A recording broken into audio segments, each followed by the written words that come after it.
and Saturday with a video. Make sure y'all give me a thumbs up. Hopefully y'all having a good Friday. Y'all see this is gonna be Friday. I said yesterday on yesterday's video, I thought yesterday was Thursday. I had the days messed up. Be going by so fast these days, you never know. But that being said, let's go ahead and get into it. Hopefully y'all having a beautiful Friday when y'all see this. It's gonna be Friday, so let's go ahead and get into it, man. And then we also taking a week break next week, so no videos all week. Monday through next Sunday. Let's get it. This is the moment Zach realized his wife Ashley was a secret murderer. Police found Taylor Wright, a friend of his wife, lying dead on his property. Police suspect Ashley was the murderer, but Zach refuses to believe it. Little did he know, he was about to get the shock of his life in the interrogation room. Can you tell me how you came to know Taylor? Through working PI cases. Okay. She'd come over to our house every now and then. She met my wife. They became friends. Did you guys ever have a falling out or? Never. From doing this job for so long, I would just pick up little lies from her. Stuff just didn't start seeming right. She would disappear for days. You couldn't get her on the phone. Greg and I would try to call her. You couldn't get her on the phone. Taylor had been known to go missing for days at a time, but this time was different. She hadn't been seen for over a month before she was found. Early on, cops believed her disappearance was nothing out of the ordinary, but she'd left everything at home, and what little texts she sent to her friends were in language she wouldn't normally use. I mean, I'm sure now you've read the news and everything. Yeah. You kind of know the date that we're talking about. Have you had a chance to go back and pinpoint where you were on the 8th of September? It's I can't remember, but I'm trying to do the very best I can so I can tell you all the best I can. I went to the bank yesterday to pull my statement. I know I ate lunch at the seafood place at 9 Mile in Pine Forest. I ate there, and I remember eating by myself, and I remember Ash not being able to make it because she was tied up with work. Taylor was last seen on the 8th of September, so Zach attempts to recount what he was doing that day. Given that he used his debit card. If a female lying, I ain't gonna lie, me personally, I'm gonna think a female cheating on me. What female do y'all know? I'm gonna say this out loud. Come on, I know my females be watching this too. If your female don't come with you when you going to eat seafood, they cheating on you, bro. That's all I'm gonna say. What Future say? All back, eat seafood. Women love seafood. Women love seafood. Women love seafood. Purchase food in the area, it's likely that his story is true. What's interesting, though, is that he mentioned he was out on his own as his wife was busy with work. It seems that he fully believes this to be the truth. And while he knows his wife has been questioned about the murder, he doesn't know that she's currently the #1 suspect. The cops aren't trying to learn more about the case. They're trying to determine if Zach had a hand in the murder, or at the very least, turn him against his own wife. Do you know anything about this money that Taylor had given you all? No, absolutely not. She's never given me anything. I've never got anything from them. No. Okay.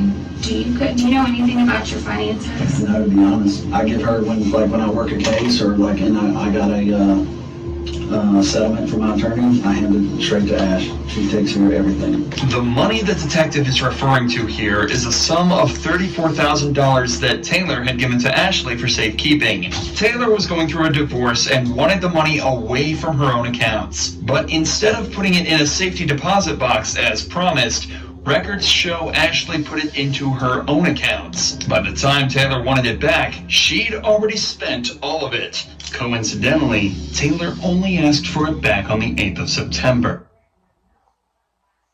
You don't trust everybody with money, especially if it's over 10,000. Hell, if it's over 5,000, don't trust nobody with no money. For real, can't trust money. It's the root of all evil. If it's not already obvious by now, Zach is a very caring person who obviously trusted his wife a lot.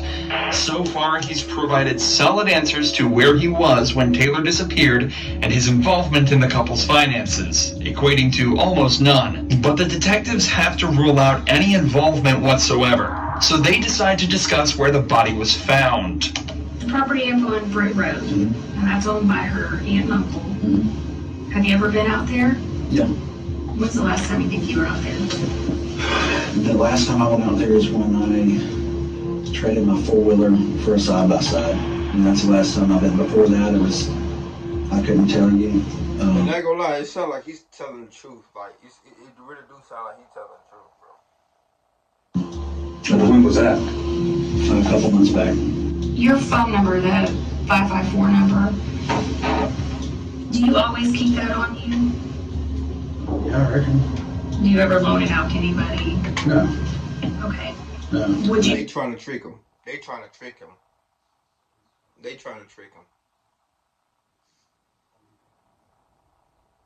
Because if you got a phone, bro, of course you're going to have it everywhere with you. But they're going to try to say something, they're going to trick you.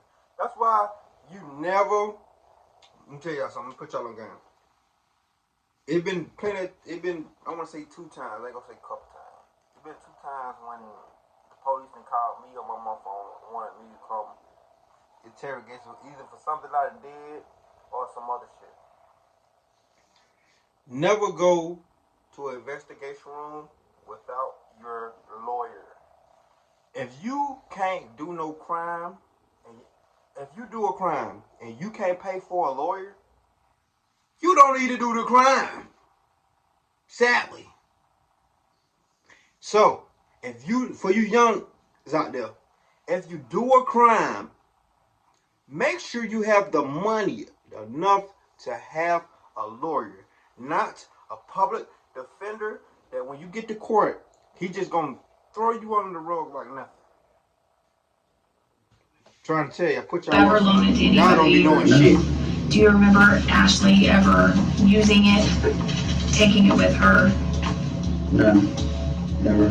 Okay, did it ever get lost or stolen or anything and get replaced? No, not that I recall. Okay. This might seem like a random question, but phone records actually played a huge part in uncovering the truth in this case. Not only did they show Ashley on the property Taylor was found dead at on the 8th, but they also showed Taylor's phone at a wedding Ashley attended the very next day. But Taylor was never seen at the wedding or anywhere else after that date. Detectives here are just trying to confirm that if suspicious activity was discovered from Zach's phone records, there would be no way to argue that it wasn't him in control of the phone. But remember, Zach still has very little idea surrounding the true nature of this case. He doesn't know how much evidence the cops have against his wife. All he's doing is defending himself and providing answers that'll hopefully solve the case. So given his complaints so far, the detectives decide to try and question him about some more physical evidence.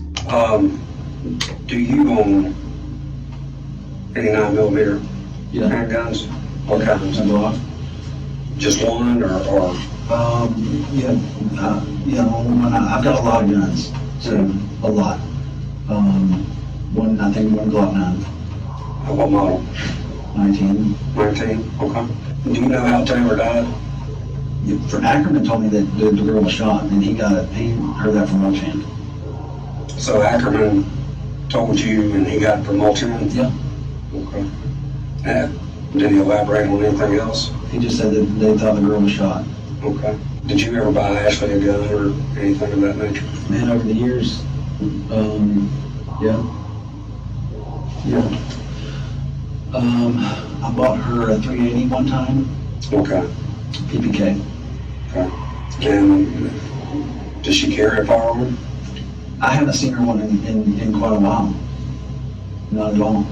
Mm-hmm. Oh shit. She might be cooked. Do you own a 38 airway? Yes. And she used to, that's the last thing I ever remember seeing her with was a 38 airway. And that was, I haven't seen her with that in I don't know how long. I mean, I'm interested. Did you kill or participate in that? Absolutely not. I would ask this question. Okay. Okay. Did you kill or participate? Why is it 3 detectives? I'd be nervous too. You got 3 people looking at me. 3 detectives, bro. Grilling him. For no reason. Or do you have any knowledge? 0, Jason. Absolutely none. I don't want to be nowhere near it, nothing involved with it, nothing. I know nothing about it. The detectives are now trying to ramp up the pressure slightly. Zach has seemed extremely comfortable up to this point, and they're likely just trying to test whether that's because of the more casual nature of the interview so far, or if it's because he genuinely is innocent. However, Zach stays calm, and his body language confirms this. As the pressure mounts, Zach doesn't lean back, cross his arms, or really become closed off in any way as a guilty person may. Instead, he leans forward, maintains eye contact, and his statements are clear and concise. His posture here... He's telling the truth. Have you, for the gamers out there, Rockstar Gaming, LA Noir, if you ever played that game before, you know when somebody's lying. You know when somebody's telling the truth. You know. Is one of confidence and cooperation. His feet are flat on the ground, and he's leaning towards the detectives, proving that he feels safe around them, and that he's got nothing to hide. In fact, this is just one of two different positions Zach has assumed throughout the interrogation. The other being a more casual, upright position with his hands and legs open. Zach is doing everything he can to appear innocent, and yet the pressure continues to mount. What do you think happened to Taylor? I couldn't tell you, Jason. I mean, I don't know.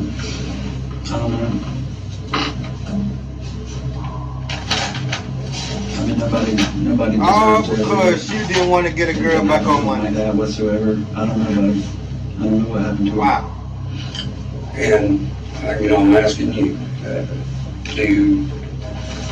as this investigation continues, whether it's text, phone records, computers, financials, is there going to be anything that hems you up or ties you up? Absolutely nothing. Well, not just being involved in the actual murder, but as far as, afterwards. Helping conceal. If any person in this world was like, hey, Zach, come help me do something, I would run from that mother as fast as I could. Well, hell, it's all over the news. Yeah. You've read it. Yeah, I've read right? it. And I mean, trying to swallow it and figure it out. I mean, it's like, it's terrible. But you've read it, so you know at least some of the details.